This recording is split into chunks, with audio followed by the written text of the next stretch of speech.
وزیر اعلیٰ پنجاب مریم نواز کی ہدایت پر صوبے میں حلال قوانین کے مؤثر نفاذ اور معیاری خوراک کے فروغ کے لیے تاریخ کا پہلا حلال فوڈ سمٹ منعقد کیا گیا۔ Food safety and consumer protection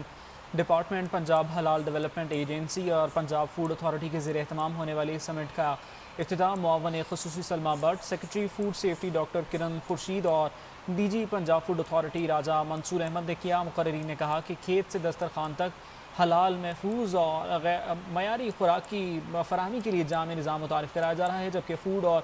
non food شعبوں میں حلال تقاضوں کے مؤثر نفاذ، سرٹیفکیشن، انسپیکشن اور ریگولیٹری نظام کو مزید مضبوط بنایا جائے گا۔ سمٹ میں ماہرین غذا، تعلیمی اداروں کے نمائندوں اور عالمی مقررین نے بھی شرکت کی، جہاں حلال صنعت کے فروغ، سرمایہ کاری، برآمدات اور پائیدار معاشی ترقی سے متعلق مختلف تجاویز پر تبادلہ خیال کیا گیا۔